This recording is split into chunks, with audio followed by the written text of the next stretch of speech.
Hey yo, before we kick this reaction off, I just want to send all our best wishes, our hopes, our prayers, and all our love out to Tonga during this tragic event that's going on over there. There's no communication with Tonga at the moment still, so the extent of the damage and the extent of how bad the situation is over there is still yet to be confirmed. But nevertheless, you know, being so close, I've got friends over there, I've got family over there, so not being able to contact them is very, very hard, man. So yo, all our hearts go out to Tonga. Pray for them, yo. Alright, well, let's get into this reaction. How you get like that? How the whole team go flex like? How the whole team take a jet like? How the team go flex like?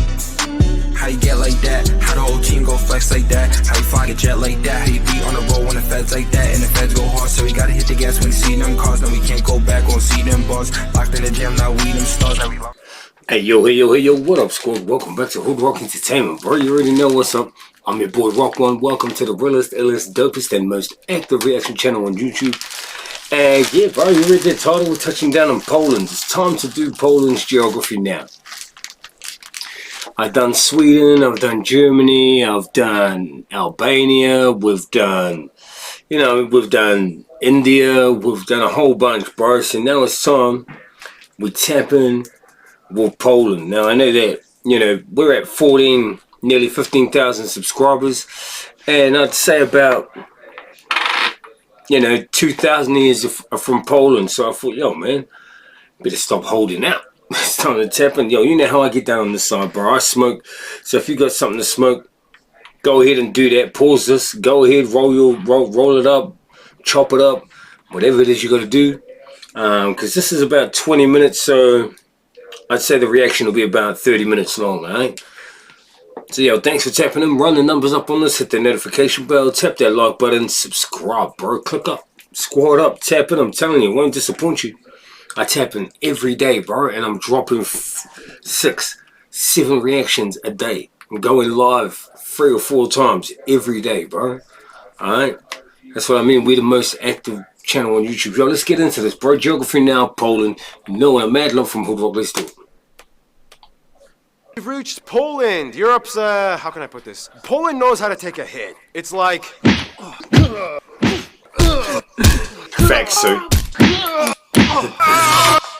Is that all you got? I'm not even breaking a sweat, Facts, sir, right?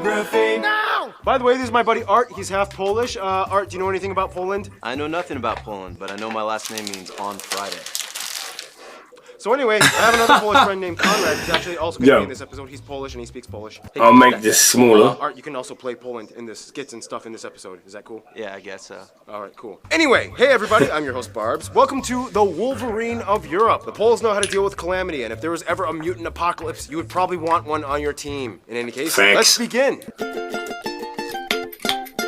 How to piss off a Polish person 101. Oh man, I just visited Poland. I sure loved that Eastern European country. It's Central European. Yeah, they don't like being called Eastern Europe. Even though, I mean, come on, they're kind of more on the eastern side of the continent. And it's okay, Central European, Central. The country is located in Central Europe and bordered by 7 other countries. Keep in mind this little guy right here is a detached exclave of Russia called Kaliningrad. Speaking of which, we already mentioned this in the Germany episode, but Poland shares an island called Usedom, or Uznam, with Germany in this lagoon. The borders follow some natural boundaries like rivers and mountains. However, most of them were agreed upon after war times. The country is divided into 16 voivodeships, or provinces. The capital and largest city of the country, Warsaw, in the center. It also holds the busiest airport, Warsaw International. From the borders follow exclave of Russia called Kaliningrad. Speaking of which, we already mentioned this in the Germany episode, but Poland shares an island called Usedom, or Uznam, with Germany in this lagoon. The borders follow some natural boundaries like rivers and mountains. However, most of them were agreed upon after war times. The country is divided into 16 voivodeships, or provinces. The capital and largest city of the country, Warsaw, in the center. It also holds the busiest airport, Warsaw International. From there, the second largest city is Krakow, known as the medieval capital, down south, and it holds the second largest largest airport, John Paul II Krakow International. And rounding out for third place is the city of Łódź, which means boat, nearly in the center of the whole country. Nonetheless, the city of Gdansk holds the third largest airport, Gdansk International, and also the busiest shipping port located on the Baltic Sea, where much of the cargo comes into the country. Otherwise, their entire sea access is confined to the coastline. They do not own any distant islands in the Baltic. Due to the general flat landscape making much of the north and central parts, Poland is a bustling transport hub with numerous roadways that traverse every single corner into every neighboring nation. Since joining the EU, nearly 2 billion euros have been invested in Poland's rail lines, and high-speed lines are being constructed today. Poland doesn't have any autonomous areas, but if we had to discuss historical and cultural regions, many people may just refer to this general area as Masuria, sometimes even historical Prussia. This general area is Pomerania. That's right, same as the dog, which is where it comes from. And the coastal area is Kashubia, where the Kashubians are mostly found. There's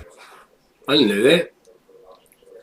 The Pomeranian dog come from, I didn't even know it was in Poland. I just thought, I didn't even think about how that dog got its name, but yo. Greater Poland, Lesser Poland, Facts, which at the very border has Ruthenia or knowledge is Parts good, of the south are considered Silesia, which are inhabited by Always remember, people always say things like, oh, hey, look, bro, here's a useless fact. There's no such thing as a useless fact. You know what I mean? People might think, oh, yeah, but who cares where the dog's from? Well, if you're talking to a vet, they might. You're talking to someone who loves animals, they might. You know what I mean? It ain't no useless information to those kinds of people. You get what I mean?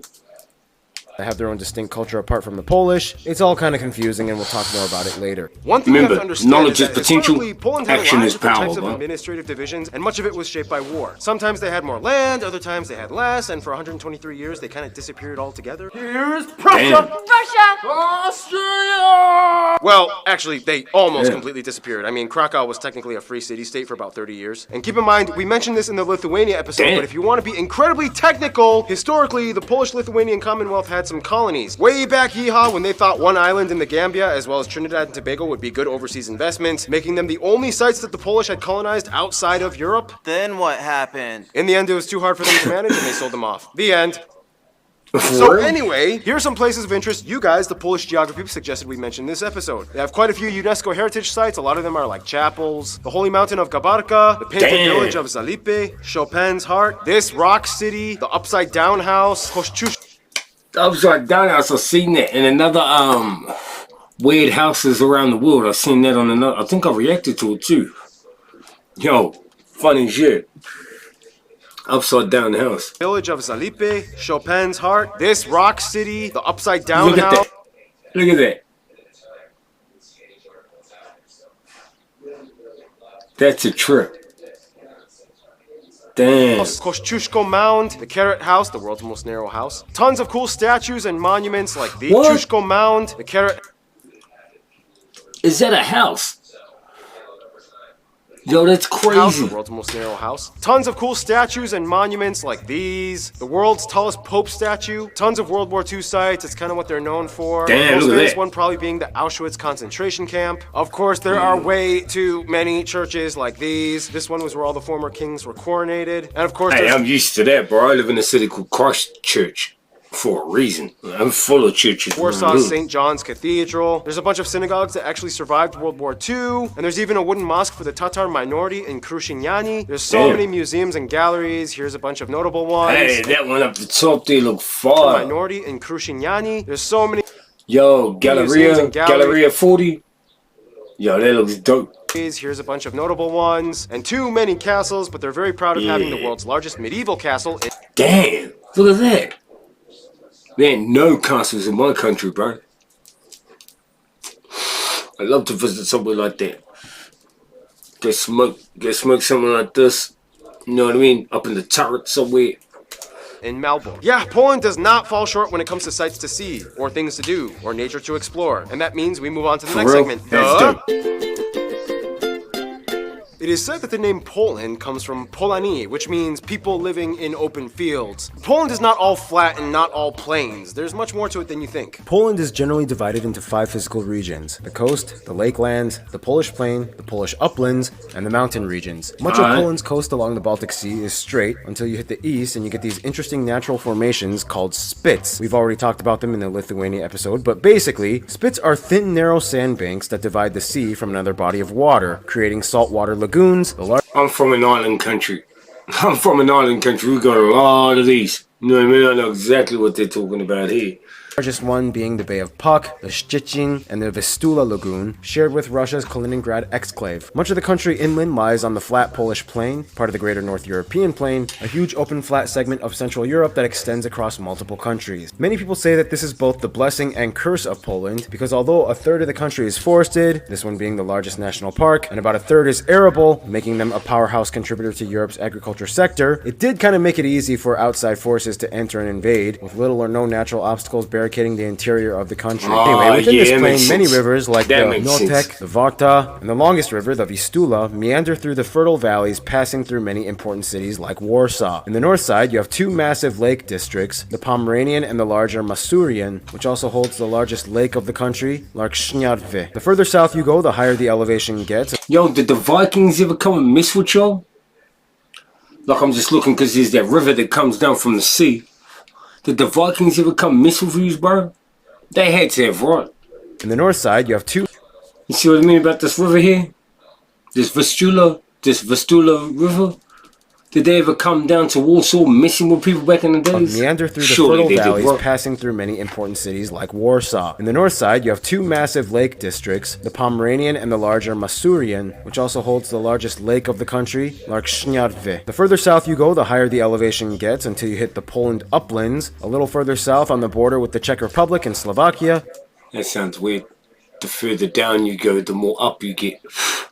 That sounds weird, yo, but I get it. You find the 2 main and largest mountain chains, the Sudets and the Beskids, which form the north part of the larger famous Carpathian mountain chain. Here you can also find the tallest peak, Mount Risse, right on the border of Slovakia. Alright, and that just about does it. Now I need my triple shot of espresso break, and this time, Art is going to come in to finish off the physical geography section. What do you want me to say, Barbie? The next thing on the teleprompter. Now, as you can see by this point, Poland has a lot more than just flat plains and lakes. They even have moving sand dunes in the north, and a small desert in Boyenduf, which literally translates to mistakes. Yeah, Poland, deserts. You never think those two would go together, right? Oh, and there's also a crooked forest made up of trees I've seen at a 90-degree angle.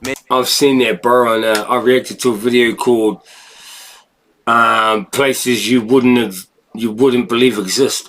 And this was on there, yo, fire. And they still don't know how these trees ended up like that, right? Many people have theories as to how it got that way. Some say it's natural. Some say it was a dude trying to make chairs. In any case, Poland is a major producer of apples, 6th in the world, as well as being the world's largest treacle.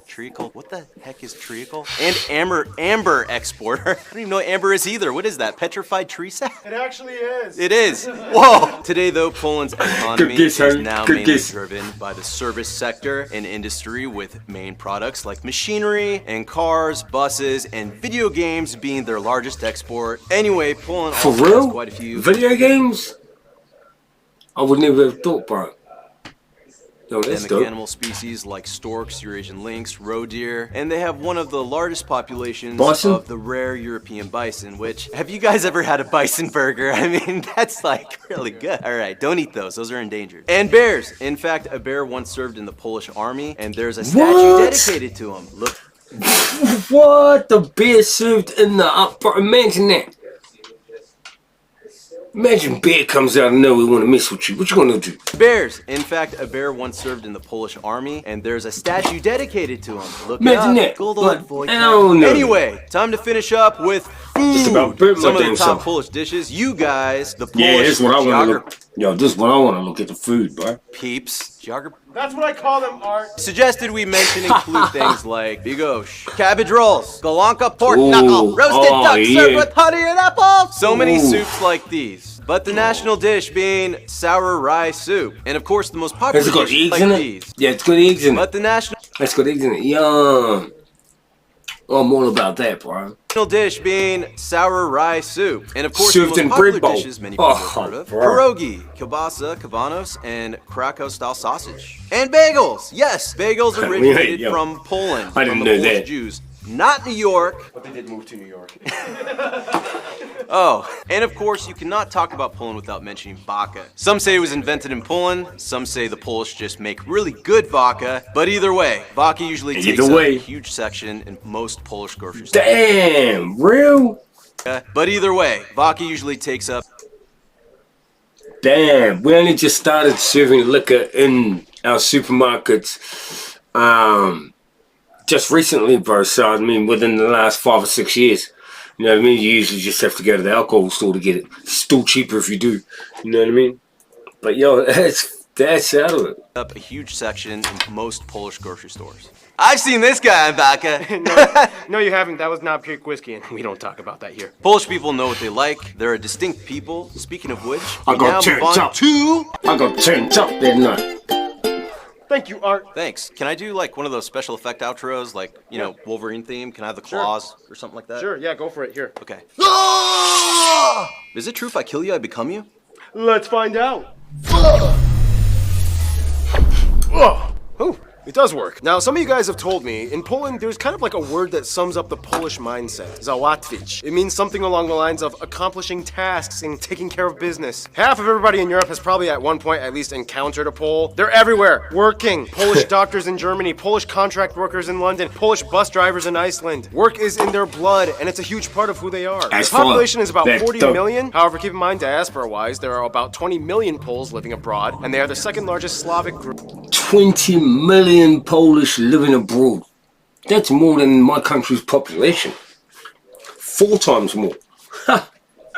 It's 4 times more than my whole country's population. After Russians. The country is incredibly homogenous, with about 96% of the population claiming to be Polish, which is part of the Slavic family group. This makeup is mostly due to the Nazi intervention of World War II and Soviet relocation policies of the 20th century that drastically changed the previously diverse population. The country has few minority groups. However, of the minorities, the largest groups would be the Silesian at 1.3% and the Kashubians at just under 1%. The rest is mostly made up of other Europeans like Ukrainians, Belarusians, Czechs, and non-Europeans. They use the Polish zloty as their currency, they use the type C, E, and F plug outlets, and they drive on the right side of the road. Zloty. Now, of course, the main language of Poland is, of course, Polish. Lots of people say Polish is, like, really hard to learn. For one, they have 7 cases of speech and too many consonants that are smashed all together at once. Geography Pavel says the Polish language is basically just spoken Wi-Fi passwords. Here's Conrad with a Polish tongue twister. Chrząszcz brzmi trzcinie, w Szczebrzeszynie I Szczebrzeszyn z tego słynie. Sometimes even the Polish people say they have to polish up on their Polish. Sometimes twister. Chrząszcz brzmi trzcinie, w Szczebrzeszynie I Szczebrzeszyn z tego słynie. Sometimes even the Polish people say they have to polish up on their Polish. Otherwise, Poland is kind of a sociological anomaly. Even though they are Slavic, it's kind of like the easternmost extent of Latin influence, which explains why the majority at around 86% identify as either Catholic or, in the very least, nominally Catholic, varying degrees of devotion. Catholicism plays a huge role in Polish culture. They even have a channel dedicated to the Pope on TV. Politically, Poland is usually a more conservative nation that holds to its roots, and even though they're part of the EU, they usually do not let anyone tell them how they should run things in their own country. It's their home. Why should they? Why should they? You know how much they had to fight for that? Let me just close this. Do you know how much they had to fight to keep their home? Psh, they don't need no one to tell them. Ish. The times they had to do to stay independent, or to get their independency and then keep it. Yeah, nah, you know what I mean? Like they had to fight for their freedom and then they had to fight to keep it. Their rules. It's like, all right. Usually a more conservative nation that holds to its roots, and even though they're part of the EU, they usually do not let anyone tell them how they should run things in their own country. It's their home, their rules. It's like, all right, so it's settled. What do you think? Especially these guys. No disrespect to my Germans, you know what up? I love my German squad members, you know. But the Polish are definitely not gonna let these dudes tell them what to do. That's for damn sure. I'm not even nowhere near Europe, and even I know that. this proposal for the Union, guys. I hate it. Now, Poland, you're a key player. We need you to like this. I still hate it. Come on, Poland, don't be stubborn. Oh, really, Germany? You want to come back to Poland again and tell us how to do things around here? Do you remember what happened last time? Did you remember what happened last time? Yeah, you tried messing with us. We fought you off for 4 days. Then the Allies turned up, and together we whipped your butt. We whipped your butt. We whipped Russia's butt. We whipped oils. Who was it? I think it was the British, the French, and the Poles. Cleaned up. Italy got beat down. Germany beat down. No disrespect to Italy or Germany, you know what I'm saying. But damn, bro, that was a bad move moving against Poland like that. Are you really gonna play this card again? I always will. Little exaggerated, Facts. but yeah, don't push the Polish. They've gone through tons of that. I mean, literally, like a fifth of their population died during World War II. The majority of Facts. whom were Polish Jews. Often in tight-knit Yiddish-speaking communities, Poland had one of the highest populations of Jews prior to World War II, and at one point, up to 10%. They played a huge historical role in what Poland was and would be. Poles are proud that they were the only European-occupied country to never collaborate with the Nazis. They never officially surrendered, and all those years the Nazis were there, the underground army kept fighting. Poles have an incredibly complex history. I mean, they had a weird electoral monarchy thing. Conrad, explain. Shout out So to the royal Poland, bro. elections of the Polish-Lithuanian Commonwealth. Bro, what the Polish did in World War II, bro, is so underrated. They don't even make enough. They don't teach enough of that. And I didn't learn about, I learned about World War II in school and stuff like that, right? Standard, but it's brushed over, bro. The individual battles that took place, and I'm not talking the big ones that we all hear about. I'm talking about the little battles that took place, all those small battles that you don't hear about. Poland, bro, were right. Like, they never, like what he's saying, bro, they never ever gave up, bro, and they never coincided with the Germans. They never, damn, they fought to the bitter end. The amount of Jewish people that the Polish saved and all of that, it's crazy, bro. It's crazy, bro. Shout out to the Poles, bro. Shout out to the Poles, bro, for real. Became a thing after the death of the last Jagiellonian on the Polish throne. And at his death, it was decided that there would not be a royal dynasty that would just continue from generation to generation. That is to say that they would elect a king from a royal dynasty in Europe, but after his death, they would once again elect another monarch instead of letting his children take over the Polish throne. That's smarter, though, because Conrad, taking all that that's, you know what I mean? And this is where it should be the world over, bro. Because just because you might have been a great king, that does not mean that your son, the heir, is going to be a great king. Do you know what I mean? And if you actually love your people and you want the best for your people, then how is letting someone take over that isn't even fit to be a king? How is that going to be good for your people? You know what I mean? Sometimes tradition and history and you know the way things were, sometimes they have to change for the benefit of the people, you know what I mean?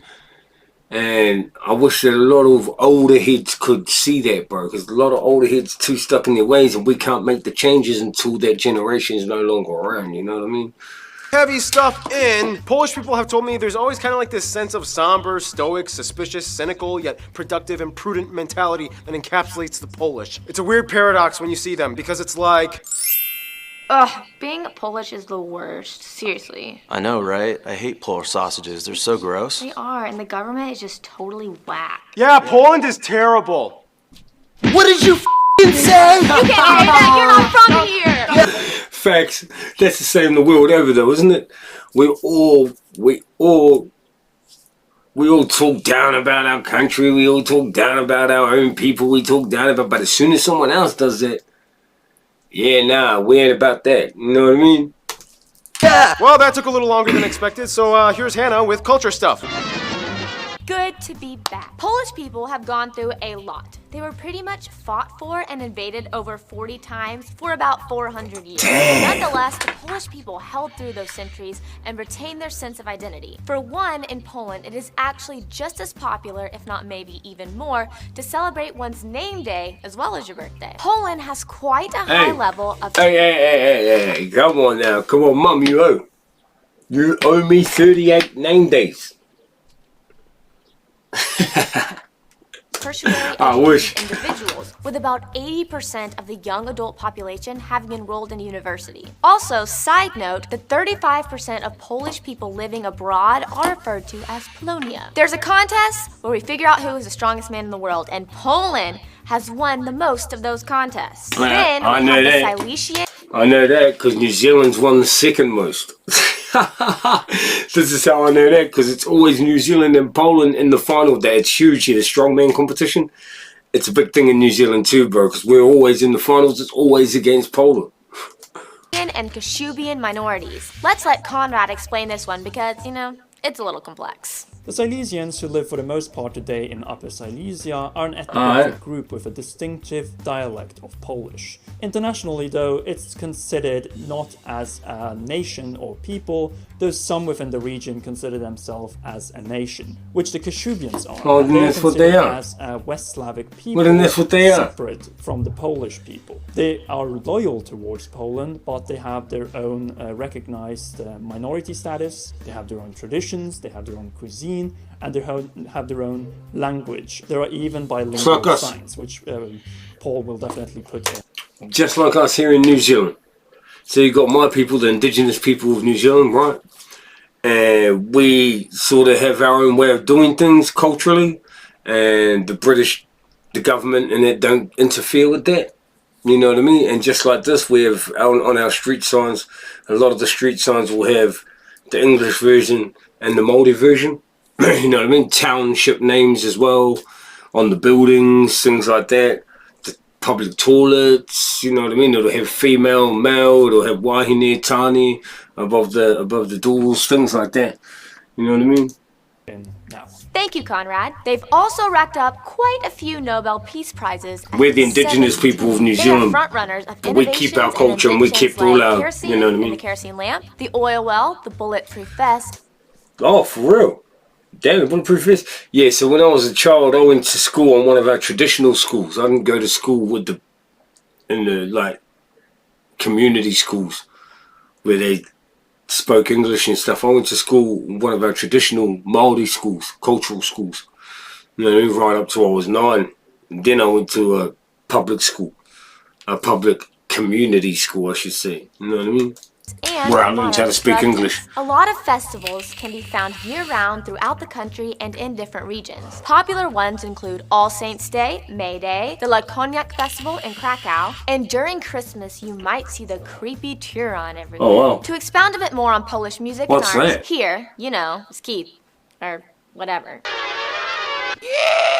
Music in Poland goes way back to its ancient Slavic roots. Instruments typically used include things like the wood horn, the hurdy-gurdy, the horse hair drum, the pedal accordion, and the suka. The hurdy-gurdy. What you call me? Even though he had spent most of his time in France, Chopin was born in Poland. His homeland was always one of the central themes to his often somber and melancholy masterpieces cherished worldwide. During the Polish National Revival, this dude collected varieties of folk music for broadcast, including the most famous ones, these which are still performed to this day. I know that there's this guitar player named Jakub Zychecki, and he is amazing. Thank you, Keith. And now the most complicated part, history. In the quickest way I can condense it, Slavic tribes and states in the Vistula Basin, Piast Dynasty, Greater Poland, Christianity and tribal unification, Pomerania is annexed, this dude becomes the first king, feudal disintegration, Mongols invade, Czechs invade, Damn, Teutonic the Mongols invade, invade. Polish-Lithuanian. The Mongols invaded.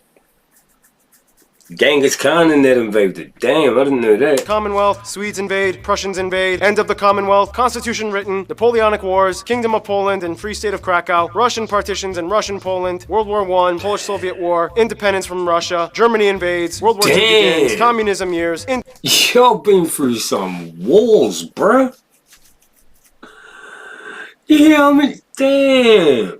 Blah blah invades, blah blah blah blah blah invades, blah blah invades, blah blah blah, the blah blah war, the blah blah war, blah blah the blah blah invades. Like, damn, bro. Independence, weird West Germany stuff, some other interesting things like they got a Pope and a Nobel Peace Prize, first fully free elections, they joined NATO and the EU, and here we are today. Some people you guys, the Polish geography suggested we mentioned in this episode include all those dukes and kings. Pretty much any hero that fought with the winged hussars. Copernicus, although he was technically German. Marie Curie was actually Polish. Mikołaj Rai, Pope John Paul II, all these athletes, these directors, all these artists and musicians, the dude from the movie The Pianist was a real guy, these American revolutionaries, and speaking of Americans, John Krasinski, Kristen Bell, Steve Carell, and Roman Polanski are also part Polish, Apple co-founder Steve Wozniak, and finally, of course, Grzegorz Bręczycki.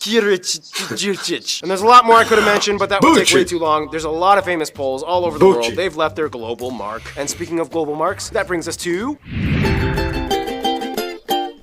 As a central player in Europe for a long, complicated history, it's no surprise Poland has picked up quite an entourage over many, many years of Polish existence. For one, as part of the Visegrad group, the Czechs and Slovaks are generally considered the close West Slavic brothers. They've had very few wars and conflicts with them. They understand their languages, kind of. However, they both kind of think the other sounds funny when they talk. For Russians, it's more of like a people versus government. It's like New Zealand and Australia. In the UK, we think each other sound funny, but everyone swears that we speak the same. Government thing. As people, Poles and Russians get along quite well on a human level. It's just the governments that often disagree and clash. Poland for a while was under the Iron Curtain and Warsaw Pact, which complicated things even more. But as crazy as things get, there is always kind of like this universal Slavic understanding, which is why Ukraine comes in as a pretty close friend. Ukrainians love to come to Poland for work. There is also a fast-growing Ukrainian community, and they kind of share a similar post-communist struggle alliance, although they still kind of don't like how Ukrainians honor the UPA, which is a whole other story. Poland is kind of like Germany's biggest regret that they have to constantly be reminded of literally every day as they are neighbors, but they are the largest economic partner for them as well. Germany does have many bilateral relations with Poland. It's the 21st century, people have grown up and moved on, and the future looks bright mostly. It is what it is, right? Quick note, Lithuania is like the divorced wife that they... And it was a regime run by an idiot. It wasn't like, you know, and they were fooled, bro. The German people were fooled, bro. It was a whole lot of propaganda, and really good propaganda at that, bro. The only people that are on that kind of level of propaganda is North Korea, bro. For real. They remember having some of the best years of their history with. Today, when a Pole meets a Lithuanian, they just kind of nod and smile, understanding everything the other is thinking without a single word. Their best friend, however, every Pole has told me the same thing: Hungary. Historically, they've shared some of the same monarchs, heroes. They've always helped each other in times of need. There are many parks and monuments commemorating the friendship between the two. There's even a saying in Polish: two brothers, both to the saber and the bottle. In conclusion, let's give this to Conrad. Conrad, what do you have to say? Poland is a country that has a lot to offer both geographically and has been through pretty much everything historically. It's been an empire, it's been completely erased from the map, and today Poland is a growing and thriving country. I'm sure that the role of Poland on the European scene will only grow. Thank you, Conrad, and thank you, Art, for being in this episode. Stay tuned. Portugal is coming up next, guys. Yo, that was cool, bro. So I learned a hell of a lot more watching that. Damn, that was cool. Hey, let me know if there's any more facts about Poland that they missed. Drop in the comment section, bro. Let me know some more, bro. You know what I mean?